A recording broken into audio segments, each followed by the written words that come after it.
Welcome to the Sutherland Report. Thank you so much for joining me once again. And I am excited because I have a dear friend of mine, who will be joining us in a couple of seconds. I will bring on Carl Teichrib. I've managed to pin him down. He has been one of the busiest people that I know since the beginning of the year. And we are going to discuss where he has just come from, what he has been investigating, and how he feels after recovering from another very, very interesting experience. Carl, fantastic to see you, my dear friend. The last time I saw you was at the Parliament of World Religions in Chicago, where we had an absolute blast, and I then learnt a heck of a lot. And I'm very grateful for you inviting me. So how are you, my friend? I'm tired, but I'm okay. I'm doing well. I've been on the road. I think this is day 11 of being on the road. So I'm in a hotel room right now, and just another marathon run, right? That's how it goes. But yeah, and I'm glad, Mark, that you brought up the Parliament of World Religions. I mean, together we had this incredible experience Hmm. at the Parliament, and in your words, going into the Death Star, Yeah. where politics and religion comes together at a global level. So I'll just bring up the pamphlet just to prove it. Here it is, and just to show everyone and say this is how thick this book is, with all the different seminars of rather frightening stuff that these people talk about.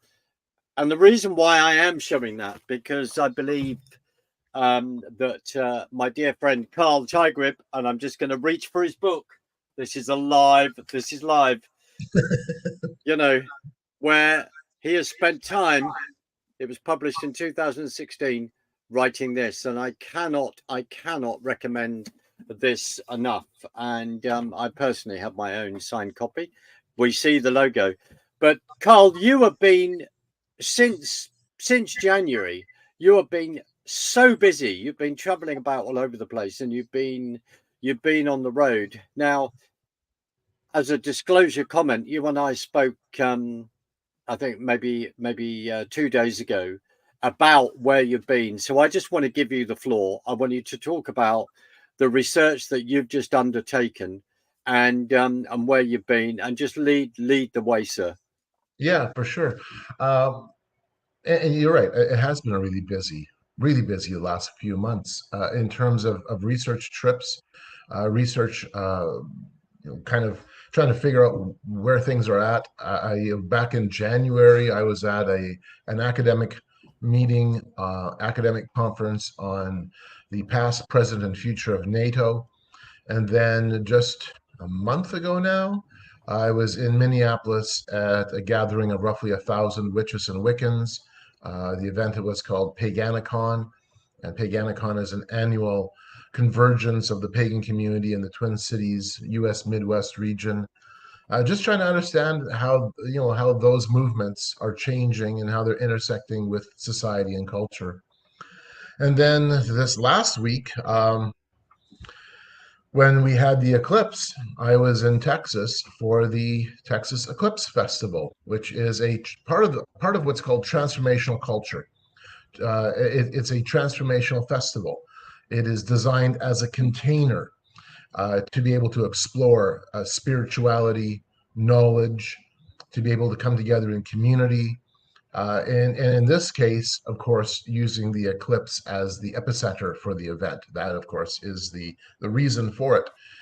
Your audience may not have heard of transformational culture. It is a global phenomena. They may have heard of events like Burning Man, and I go to Burning Man, and Lord willing, I'll be getting my ticket and heading back to the desert this year once again. And Burning Man is kind of the mothership of transformational culture, where people come together and experience. It's considered to be a cult of experience. That's how internally it's discussed. We recognize it that way. This is not a religion. This is secular, yet it embeds so much mythology, spirituality, the search for the higher self. It embeds so much in terms of kind of a veneration of the earth. All these elements come into play. And you see that wherever you go in terms of exploring transformational culture. And there's a sub movement within that, and that is a group that chases the eclipse. And this is not the first eclipse festival. There was a large one that happened in 2017 in Oregon, right before Burning Man. And I understand that these events have happened in other parts of the world too.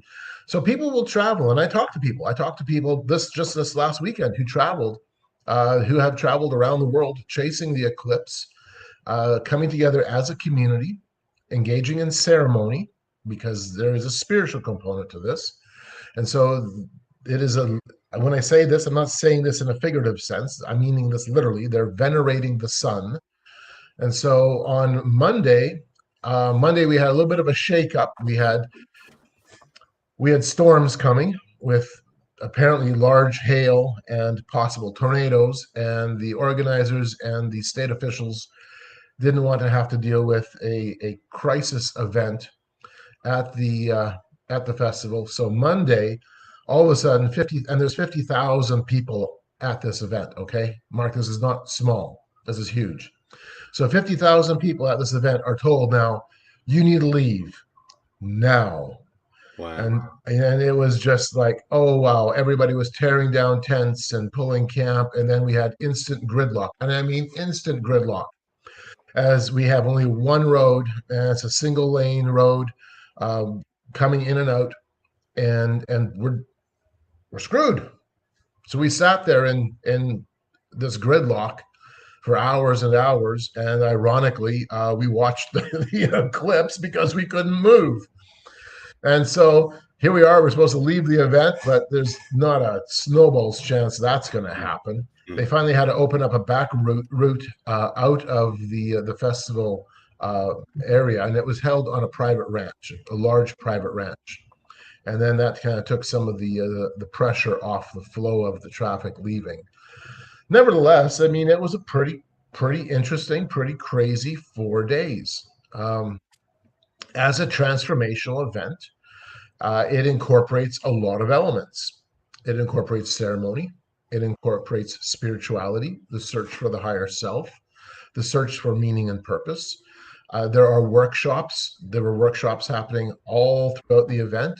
We had a staging area called Texas On Chain, where we had people involved in the cryptocurrency community, in blockchain, coming and talking about where that is shifting, how that tech is changing, and how you can get on board with certain projects, which was really cool because you're able to now get kind of a bit of an inside view of some of the challenges that even, let's say, developers face.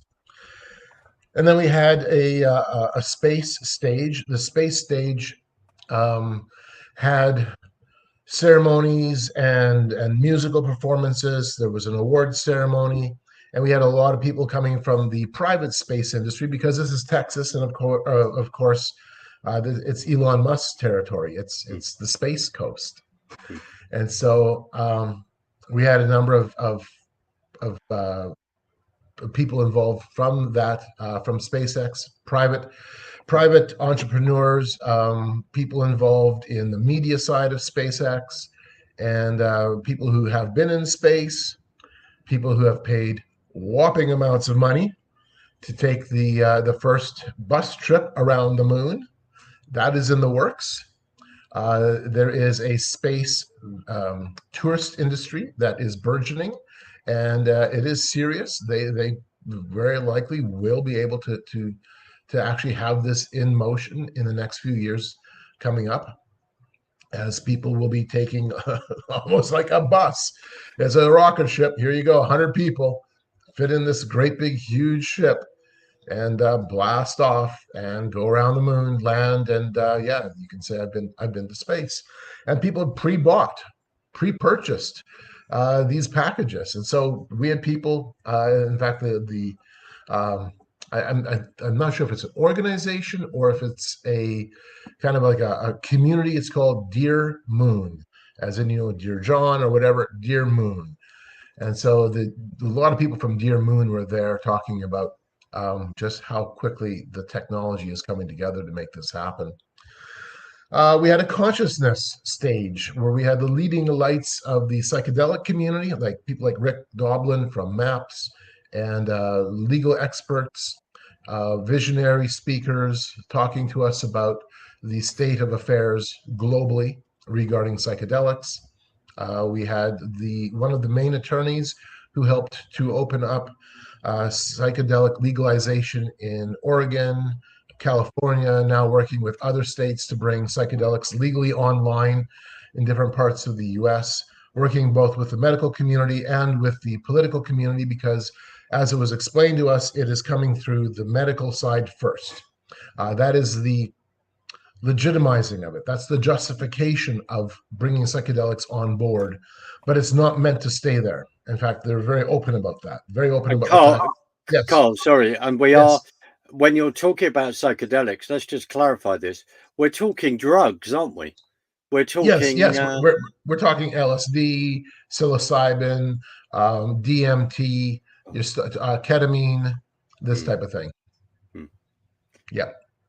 Wow. And of course, you and I, we were at the workshop at the Parliament of World Religions with Richard Rohr, the Christian mystic, along with other seminary professors, talking about how they're bringing psychedelics into the Christian community, putting it through, basically trying to bring it into seminaries, bringing it into chaplaincy services, and adding this on as a component of spirituality. And then, well, I won't forget. I have to say, sorry, I won't forget that seminar, and you know that I won't forget that seminar because I just walked out and just went struth, And the other thing is basically saying that if this man was in front of my children and they were younger, he wouldn't be standing up. I mean, this is outrageous. This is outrageous. So I remember you were fuming coming out of there. You were like, yeah, I was. I know. I remember we were looking at each other when it was done, and you were just like, you were just written all over you. And I don't apologize for that reaction. No, don't. Because here is the first of many questions, and I want us to go back to the whole SpaceX thing and the fact that you were then visited that particular seminar, because it's very interesting what you were saying about the payloads and all this kind of thing. This is real. This is what's happening. Carl, right. I'm not being sarcastic in saying this. You were there with another colleague, which is fantastic. But this is in Texas, which I know very well. So, where are other Christians at this event praying, doing research? I mean, we've got to raise this, because at the Parliament of World Religions, it's not about us patting ourselves on the shoulder going, oh, wasn't this fantastic?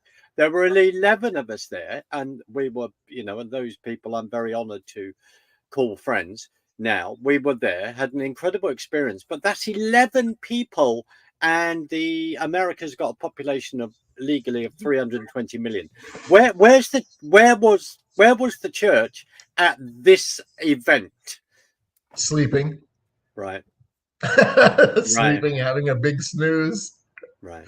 That's what the church has been doing. I mean, we're really good at sleeping at this point. Let me back it up a bit. We're really good at being online. No, we're not even really good at that. That's what we spend our time with. We spend our time being jerks online. That's what we do. Wow. Could you? Right. Could we? And I'm actually serious about that. Yeah. It ticks me off. I know it does. And I'm not just saying this because you are a dear friend and I'm honored to know you, but I just feel that, and I'll just put it out there, you've been doing this for 35 years. You're looking very good for your age, I have to say.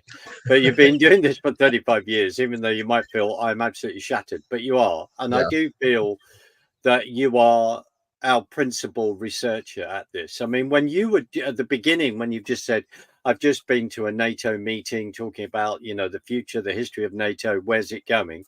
And then look at what is in the news right now. Because if Donald Trump, for argument's sake, comes back as president, we know that he said about a number of things about NATO. There may be 35 members, but only 18 of them are financially contributing. And this is the whole point that he's been making.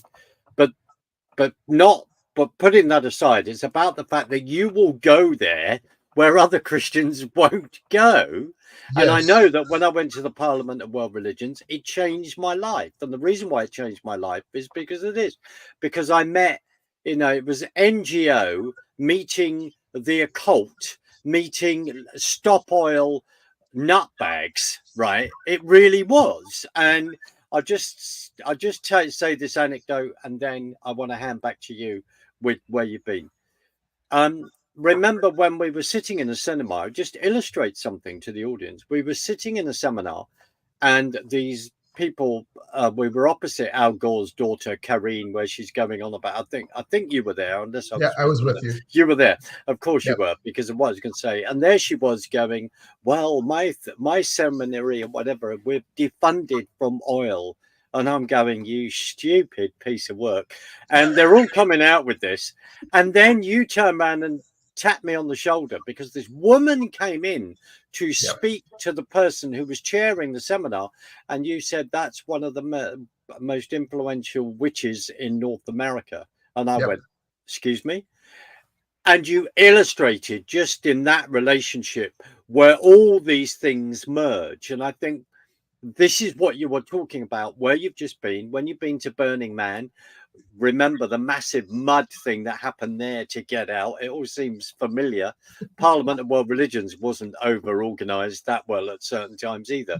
Nope. However, so going back, and I am so grateful that you do go, even though when you go, when others go to these events, it seems as though people are very critical of us, of what's going on. Because do you think that this is an exaggerating statement in saying that by going to the event that you've just been, you are looking at the people that are building the beast system, whether they know that they are building it or not? What are your comments?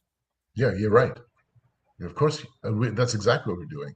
We're building it from a worldview perspective, but we're also building the infrastructure. We're building the political infrastructure. Right. We're building the religious infrastructure. We're building the technological infrastructure. And no, they don't recognize that. They don't recognize it at all. They see it as a grand, beautiful program moving forward. And it's not to say that they all get along, because they don't. I've encountered lots of hiccups, the clash of egos, the clash of agendas, even though they are all, in a sense, working from that worldview perspective towards a similar goal.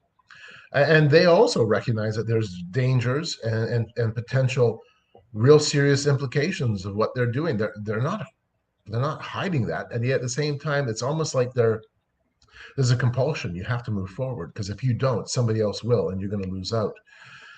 For an example, some of the discussions we had at the on-chain staging area was on the dangers of AI, and how AI will rapidly and radically transform the battlefield, and how we will be seeing, and we already are seeing, the combination of AI with drone warfare, and how AI will be the next weapon of mass destruction, and how we will even see non-state actors engaging in a form of AI warfare. And what this is going to look like, we are not really sure yet, but the writing's on the wall that AI itself has the potential to be not just disruptive in terms of economies or industries, but it absolutely has that potential to be disruptive on the geopolitical sphere, and even the battleground itself. So, I mean, there were some serious discussions. We're not talking about conversations that are just like, oh, how are you doing today? Isn't the weather fine? God loves you. Bye. You know? No, we're talking So, serious conversations. You know? I mean, I know you're laughing, Mark, because you get it. You get it. mm, But so you said that I had brought a friend with. Yes, I was very fortunate. A really wonderful, wonderful man. He had reached out to me and said, "Hey, this is in my backyard." And he had heard a presentation I'd given at a Christian event where I had mentioned this upcoming festival. That somebody, sorry, Mark, somebody needed to be there. And he had heard me speak there. And so he reached out and he said, "Can I join you?" I said, "Sure. I don't know who you are, but sure, I'm going to take a risk. Let's do this." Because he seemed genuine. And if you're willing to go and put yourself out like that, I'm going to take you seriously. Yeah. And we're going to have some conversations about just how serious this really is. And he came. Now, he has been around the world. He's traveled the world. He's worked with a major missions organization, a global missions organization. He has worked in risk management. He's no slouch. The guy knows his stuff. He's been involved in the past in the military. He's a brilliant, brilliant man. Very analytical, which was excellent. You need to have that kind of mindset going in. You have to be able to be analytical, yet at the same time be willing to have empathy, be willing to have compassion. You're not going in to judge in terms of where, how do I say this, condemning. We're condemned already. We're condemned absolutely already. And Christ makes that very, very clear. In fact, we all know John 3:16, but we forget John 3:17, which is when Christ is saying, I didn't come to condemn the world, but to save it, because the world's already condemned. So you have to go in with those kinds of attitudes, those kinds of approaches, that you're talking with people who have lives, who have pain, who are looking for healing, who are looking for something, who are trying to find themselves. It can be a deeply emotional place. And so he came with me, and I give him credit. He called me up. We had a conversation. He says, I'm going to try to get my church on board. I'm going to try to get local churches on board. And he said, can you give me some suggestions as to what our church can do? And so I offered him like 4 or 5 different suggestions, everything from, hey, get on the side of the highway, hand out bottles of water, hand out food, get involved, look for people broken down on the road, look for stragglers. Because at Burning Man, we have people doing that. Like my friend Bob Worley last year was doing exactly that and has done that in the past. We have people both inside and outside. So do things like this. And there's other opportunities, lots and lots of opportunities. In other words, get your hands dirty. Get out there. Quit sitting on your hands. So he brought that to his church, and he brought it to, I believe, a couple of other churches. And the response was, no, not interested. Number one, I think it was too radical, too new. They hadn't even wrestled through what this event was. They'd heard about this event because, of course, it's basically in the backyard, so to speak. But no, there was no positive response at all. And so he said, "Can I come in to the festival with you and see what it's like?" Absolutely. So he came in. The first day, Mark, he was blown away. Now, again, he has had a life of cross-cultural experiences. He's not a slouch at this, but he said to me a number of times on Friday, and especially as Friday wound up, as it was wrapping up, he was like, this is huge. And he was so blown away. He was so blown away. He was like, he said he didn't expect it to be this serious, that the scope was this vast. He didn't expect it to be this organized, this energized, because it is. It's a massively energized movement. And so he admitted he was shook up. By Friday evening, he was very shook up. And then he's coming into it from a man who's literally been around the world, intersecting with all kinds of cultures, and being in some very awkward and very intense places. And so he was shook up, which I thought was very interesting because, I mean, honestly, Mark, I've been down the road a bunch of times. It's not my first rodeo. I'm not shook up at all. But again, I've also had that I've done that historical research. I've worked through to understand, okay, how are people thinking? How has this culturally come into being? What is the backstory? Who are the players? How is it organized? What are the goals? You know, where you work through all of that. You work through its history. You work through all the other subtexts that come into that history, so that you're not just simply landing on one spot. You're wanting to land in all of it. So I've done all that. I did all that before I ever stepped into my first transformational event. And then I started doing surveys. My first transformational event I was doing surveys, which was, for myself, I'm a bit of an introvert. I feel way better being on a motorcycle all by myself or being out in the bush with a chainsaw than hanging out with great crowds of people. Yeah, that's just how I'm wired. So doing surveys. Can I just say, from a safety point of view, Yes. he's not riding his bike with a chainsaw at the same time. I just want to clarify that. I don't advise any of the viewers to do that. But I know you. I have to try something. No, that's okay. But all of that said, so I've come into it with a degree of knowledge, and he didn't. He hadn't even had a chance to read chapter 14 in my book, which lays out this culture. He didn't have that opportunity, and so he stepped into it cold, and it blew him away. And so he was overwhelmed by Friday. By Saturday, he was working through this now analytically. The emotion of it was already gone. It wasn't gone, but the emotion of it, he was over that wave, over that tsunami. And so now he was working through it analytically. By Sunday, he's now starting to think through, all right, from the perspective of responding to this as a Christian community, what do we have to do? What direction do we take? How do we bring this conversation into the Christian sphere? So I give him credit. He was really working through it. We did have one encounter with another couple of Christians, which I was surprised about. We were going to the Metadome. So the Metasphere, whatever you want to call it, it was the Metadome. So in Las Vegas is this great big, it's a new building. It's a huge dome structure. And you go inside and the whole ceiling, the whole dome is built as this massive over-sensory multimedia experience. You're surrounded by the media. You're surrounded in what is basically a huge curved theatrical screen. And so the same company had set it up at the Texas Eclipse. And we were able to go in and watch some pretty interesting interactive media presentations. But we were also going in to watch and listen to the co-founder of Neuralink, Elon Musk's right-hand man. I can't remember the gentleman's name offhand. And Elon Musk's his top neurosurgeon, who is developing the brain-computer interfacing. And we were given some highlights as to where that's going. My goodness, Mark, some radical technologies are coming online.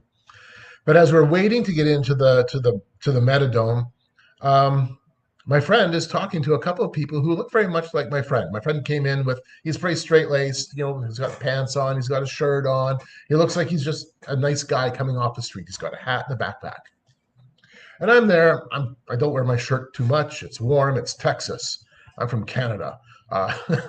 When I left Canada, I had snow on the ground. Now I've got sunburn. I'm in sunburn territory. I want some vitamin D, some real vitamin D.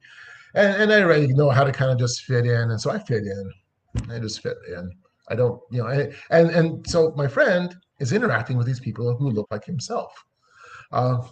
They've got, the shirt and the collar, the whole bit. They don't fit in. They're not, it's obvious this is not their territory. And so my friend came up alongside them having conversations. Here was 3 or 4 Christian guys. And they had come in. One of them said that they were coming to try to have some conversations and to learn and to maybe spread the gospel. Awesome. That's cool. I hope they had good conversations, and I hope the conversations that they had carried a certain degree of empathy and a certain degree of compassion.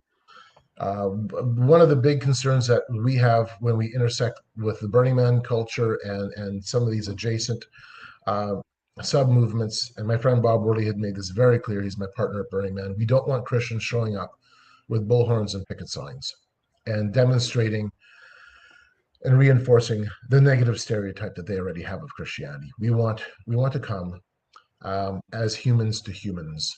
That's what we want to be. That's really what we want to be. So we're hoping that that's likewise the case here. What was interesting, though, was one of the people actually was friends with the neuroscientist from Elon Musk's Neuralink, and so so we were really surprised that there was this little, all of a sudden, this little connection that was happening.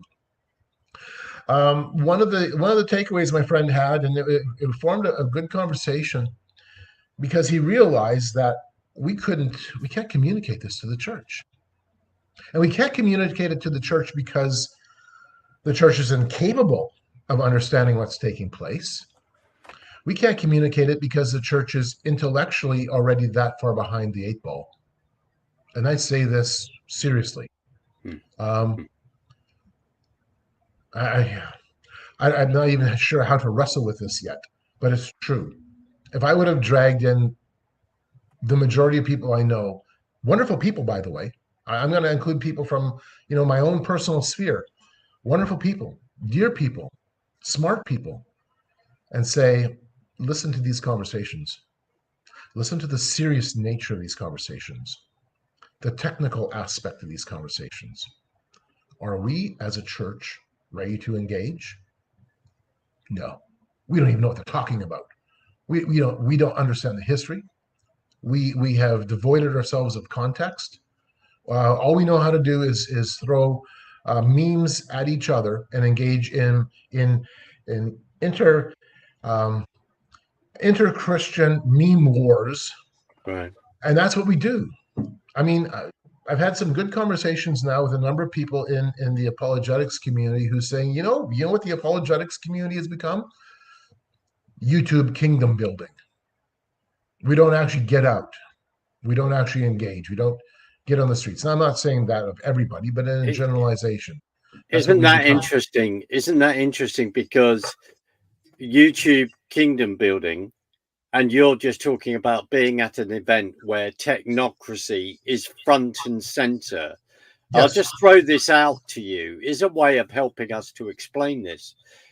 A few years ago, you and I were at a conference in California, 2019, and another friend of ours, David Heavener, was talking about Hollywood and talking about the sort of basis of that, and then talking about the fact that you've got Facebook, you've got other technologies that have got their headquarters there, Meta or whatever.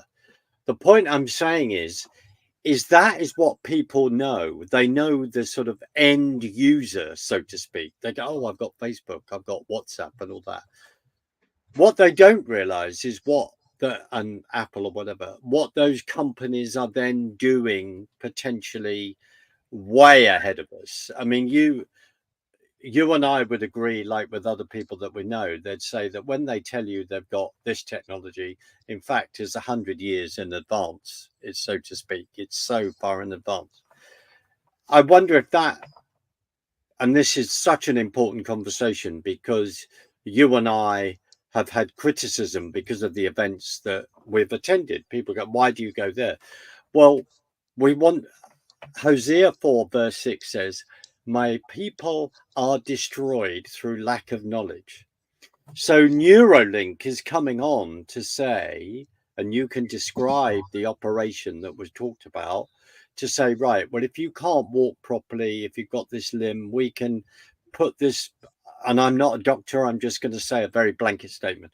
We'll put this Neuralink in, sort out all the nerves, and you'll be able to walk again and all this kind of thing. Or, in other words, what you're saying is, are we seriously thinking through the ramifications of this? And are you then saying that, without putting words in your mouth, that the church is not in an intellectual corner to actually handle any of this? I agree. Right. Absolutely. Regarding the medical side, we were given a number of examples, incredible examples, and I think it's awesome. I think the medical side, that there is a real use case for some of this technology. That's very evident with what we were seeing. And you do want people to have their mobility restored, or their ability to work, and their ability to live, to function. You want that restoration. And so there is a medical application for brain computer interfacing, for some of the advanced neurological scientists that are coming on board. At the same time, there's a double-edged sword to this, and then they themselves are acknowledging that look, we're walking into dangerous territory. That's what's interesting, Mark, about But when you engage in these kinds of events and you're hearing it from the people who are involved, Mm. they are working through the ramifications. They acknowledge often we don't know where this is going to land us. And they're oftentimes doing it with an underlying worldview that you don't even realize. There's a cosmic worldview, a universalist worldview in so much of this, especially the space industry, especially Space X and Elon Musk. This sense of cosmic futurism, that by doing this, we're able to advance the species, we're able to advance uh, the evolution of mankind into something more. So there's an underlying worldview. I actually think that that's more important than the technology itself. The technology is just the outgrowth of that worldview. So it's a double-edged sword. You see great medical advances, and I want to see that. That's fantastic. If I'm in a situation where my spinal cord is broken, I hope that somehow there's a technology that can come into play and help to restore some of those functions. I do not want to begrudge anybody that. I hear you. Do you think? But then with that in mind, then we also have to Sorry. recognize that there's also other implications with this. There's implications of privacy, implications of surveillance, Right. implications of we don't even know sometimes what let's say some of the long-term uses of this may be that we haven't even yet to really wrestle with.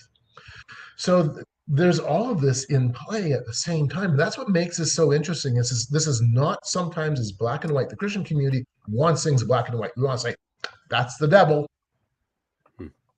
He's right there. When you can go, hold on. There is number one, in terms of my sin nature, I don't need the devil on my shoulder to tell me what to do. I do bad things already as it is. And if I don't do it, it's already in my head and it's in my heart. Nevertheless, we for the most part, as Christians, we have really done ourselves a disservice by broad brushing and not being able to work through the nuances. And I'm just saying this in general. Obviously, not everybody, but I've run into so much of this, even with some of my online back and forths. It's just like, and I don't respond to most stuff online. I just can't. I don't have the time. Yeah. But it's like, okay, this is more nuanced. There's more at play than you realize. What is important, what is missed so often, so often, is we don't even see what the worldview is behind it. We immediately jump to some conclusion, or we'll hyper sensationalize it in some respect, saying, "Oh yeah, this is automatically satanic." Sorry, let's quit. Let's actually look at it for what it is. Yes, there are worldviews. Let us examine those worldviews. Are those worldviews anti-biblical? Yes. No surprise. Why are we surprised by this, Mark? Honestly, the whole world literally is engaged in an anti-biblical worldview. We have since Genesis chapter 3. My own heart is there too, if we're honest about it. So, does it? I was going to. Sorry to. Yeah. Anyways, I'm ranting. No. Sorry to interrupt because I'm trying to give some pointers here. Do you think? So you were saying about what they are wrestling with. So it must be, if we go back to the Manhattan Project and creating the atom bomb, what have we learned from then in regard to these things that we're wrestling with? So maybe that's a helpful pointer. Right. And also thinking of at the end of the Second World War, we've got Operation Paperclip, we've got all these Nazi scientists that went into America under that project, under Dulles, etc. And of course, some of them went into Russia, etc. In other words, and then it's looking at the Nazi ideology and then the occult links. And as our friend Russ Dizdar talked about when he was with us, when he'd said, quoting the fact that that one of them, I think Vernon von Braun's number 2, saying, well, we're getting our technology from the other side. So in other words, people will stay at that point and go, yes, but will then not engage to find out what the motivation is of these people, draw alongside them, and then have personal relationships with them, which then gives us an opportunity to tell them about Christ. I'll just be quiet and say that the couple of guys that you met, the fact that one of them knows one of Elon Musk's top people in regard to the Neuralink, to me, that's a huge thing, which talks about our faith being relational. In other Right. words, if we don't get out there, if we don't get beyond, even though you and I are having a conversation on a digital medium, we've got to, because you're 4,500 miles away, 5,000 miles away from me, and we're doing that. And then when we can meet, it's fantastic, and we do that. This sorry, I'm rambling now, but I'm just saying that this is why it's relational. And then you go back to the guy that went with you, and all credit to him, all credit for going with you. And I then know the isolation of that, because he's way outside, and then suddenly his church, the subculture, will not want to engage. Yep. But I'll end by saying this: the fact that you are then drawing alongside people, if you do not do that and put yourself in a position to tell others about Jesus, getting to know people and trust them, then who else is going to do it? Exactly. And the church is not doing it. In other words, it's this whole definition of being a missionary, and people have got to but they've got to redefine it to turn around and say going to these events is mission work. That's where we're called to be. I think through you, more and more, I'm learning to cope with that and think, no, because of my media experience, that's where I want to engage. Carl, yes. I'll be quiet. It's trying to help us unpack it to then reach people, to encourage them to engage. Yeah, and going back to even the technological side, there's layering to this. There's a lot of layering. I mean, my goodness, if you use Apple computers, and I use Apple right now, I'm on a Windows-based Microsoft system. But if I look at my Apple, I know that Steve Jobs was inspired in part by his psychedelic experiences to produce the Apple computer. There is this overlapping of the spirituality with the technical, between the worldview and the actual end use. There's all kinds of layerings and interactions with this. I'm not I don't have my eyes closed to that. And I think that we sometimes will end up getting lost as Christians in just one side, and we're not able then to engage the people, because I'll go back to just what we because of what I see on social media. We're really, really good at arguing over minute points, and then engaging in meme wars and literally to the choir, and not being able to step outside to get beyond our own little bubble and have conversations in the real world. Part of this is fear. Okay, so the eclipse. I've got to go here because it ticks me off. You saw it. I saw it. All the garbage, and I'm going to call it that, all the garbage, all the Christian superstition that came out on social media. Oh, the eclipse. It's going to intersect with the eclipse from 2017. This is going to open a portal up. This is the rapture is going to happen now. This is a mark of God's judgment. This is, and just went on and on. Demons are being unlocked by this event, and just all kinds of stuff. And I'm going, we've had eclipses all around the world. We've had eclipses crisscross all over the world. Southeast Asia has had what's called a swarm, where because of the timing, the place, the point of referencing, it was crisscrossed multiple times. Nobody sent a meme out.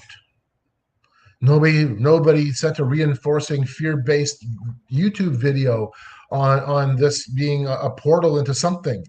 Nobody, I mean, oh my goodness. And it's all America, because this is over America. This is America's great eclipse. Get over yourselves, people. Please. You're engaging in superstition, flat out. This is superstition. You have no basis outside of your speculation. That's all it is. Flat out speculation. Oh, this is going to cross you. All these towns named this. all these towns named Nineveh, or you could have said, I mean, I crisscross America. I love Americans and I love America. But there's a limitation to the names of American towns. It seems every town, or pardon me, every state has a town named Springfield, or a town named Nineveh, or a town named Independence. Every town and city has a street called Washington Street, or Jefferson Street, or Independence Street. Every bridge or monument is named after some American hero or historical personality. And then all of a sudden we see a ship hitting a bridge, which is there's a massive technical explanation for it. This was not again. People immediately became armchair experts on maritime navigation and maritime infrastructure. Really interesting to see how that happens.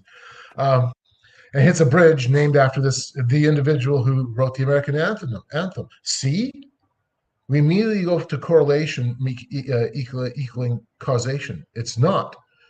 Of course, he hit a bridge named after an American personality, American hero. All of your bridges seem to be named after an American personality or American hero. I mean, that's just the culture.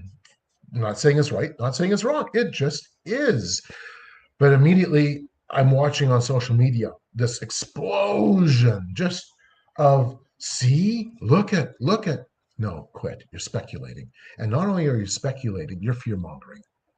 That's what you're engaging in. You're fear-mongering. And so, and you saw the post I did, speaking of social media, the post I did where I listed my favorite verses, and they were all my made-up verses about fear not God, only man and nature. Book of the Eclipse, chapter 1, verse 1, and all the list that I did there, because I was just sick and tired of people being so fearful. I mean, I literally was watching some of the conversations of people going, "I'm planning not to step outside today." Wow. Are you serious? Are you serious? I mean, please. Why are we ineffective? That's why we're ineffective. I mean, I won't name the ministry, but there is a ministry offline. We'll have a conversation, and where their followers, they have driven into a fearful state where these people don't go outside because of what this person has been teaching for a long period of time. I am not saying that the stuff is not real. I'm not saying that, but just carry on with your lives to the best of your ability and get out there and have conversation and tell people about Jesus and interact. Well, one of my new favorite Bible verses is, "They will know us by our fear." Wow. Wow. A good adaptation. But yeah, I mean, how many, it's like, it's fear not. I mean, in regard to the bridge, I do find it interesting. You and I, we do understand, that whole thing of Genesis 12, where it talks about, if you bless my people, I will bless you. If you curse my people, I will curse you. There is a reality in that. Right. And it's stepping back and listening, especially on the geopolitical level, when presidents make decisions and then they wonder why their houses are being flooded. In regard to Israel, I'll just say it. Right. There is Bill Koenig has written a very, very interesting book. Yes, I know. Tracking all, absolutely. I know you do. Tracking all this is very, very interesting. And sort of put that out there. Yeah. Maybe it's this whole lesson of stepping back and weighing everything up, just bringing that before God and weighing everything up. What are we being shown here? And I think the other big takeaway with this is quit allowing this to become becoming the thing that drives you into fear. I understand why horror movies are one of the top selling genre. It's adrenaline. It's exciting. It's scary. We all somehow have this sense of we like a good scare for whatever reason. In the Christian community, we do this to ourselves all the time. But it's not helpful. It is not helpful. We are actually not fearing who we are supposed to fear, which is God. We don't fear God, but now we fear man and we fear circumstances. Whether those circumstances are accidental or intentional, we fear man and we fear circumstances. And we don't need to fear either. I mean, honestly, we do to some extent because it happens. I mean, all of a sudden there's a knock on my door and a bunch of thugs at my door. There's going to be fear, no question. But at the same time, if I'm, constantly imagine that that's going to take place and scare myself to the point where I will never go and answer the door, well, how ineffective am I? Shame on me.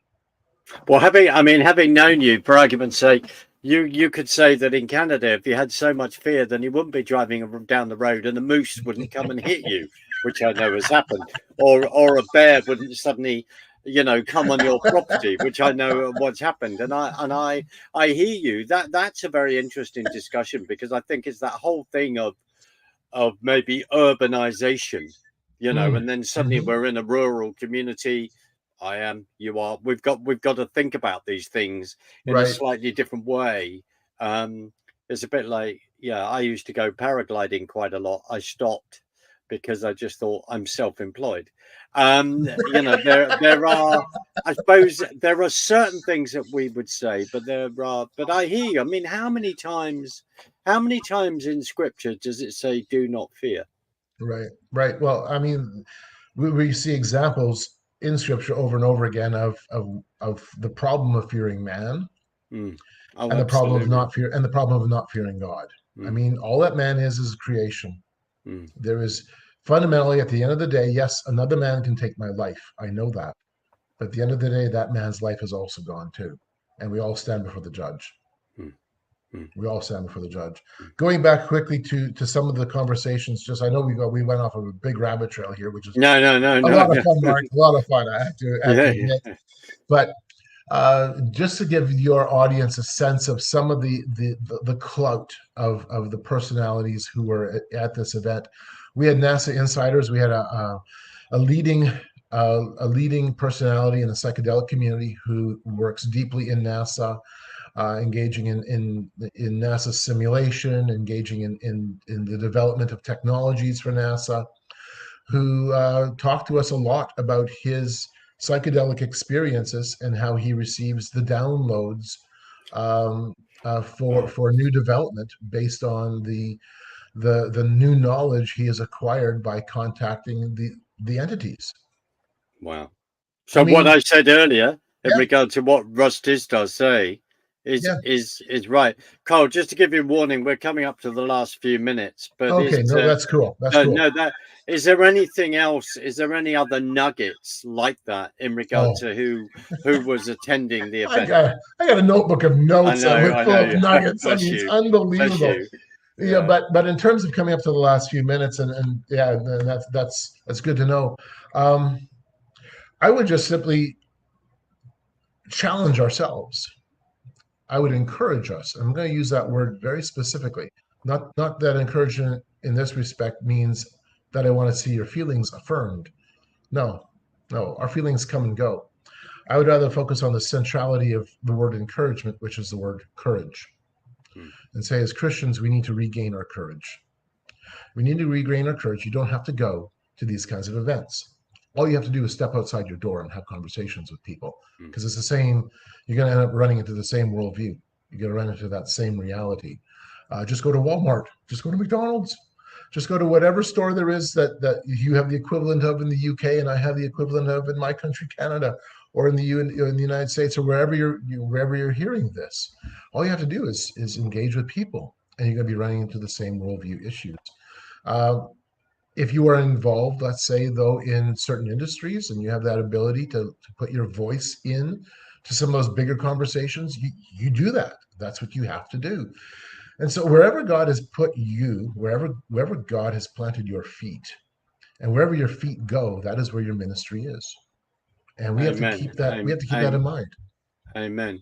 In the last sort of 30 seconds, Carl, where can people find your book? Where can they find you? Where can they follow your work? You can find my book on my website, gameofgods.ca. I also ran an online publication for a number of years called Forcing Change. You can go to forcingchange.org and go through the archives. That's all available for free at forcingchange.org. You can order my book on Amazon, of course, and you can find me on Twitter and on Facebook. Brilliant. Carl, when I sign off, please stay on the other side so I can just quickly catch up and say goodbye. But Carl, I just want to thank you very much for joining us, and basically giving me an exclusive, as this is the first sort of public discussion before you go off and do a lecture and a few hours at the event that you are about where you've been. I just want to thank you for going there. Thank you for your friendship, my brother. It means a lot.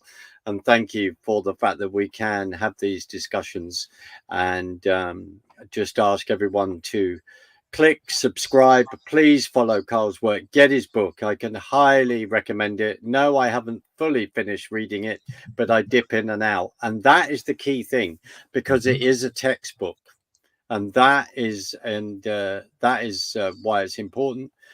And I do sense that more and more that going to these events, finding out what's going on, informing. I do want to encourage you to say, as you're finding out, that people are waking up to this. We are having to push those doors open. So thank you again for joining me on the Sutherland Report, and I'm going to play us out. See you next time.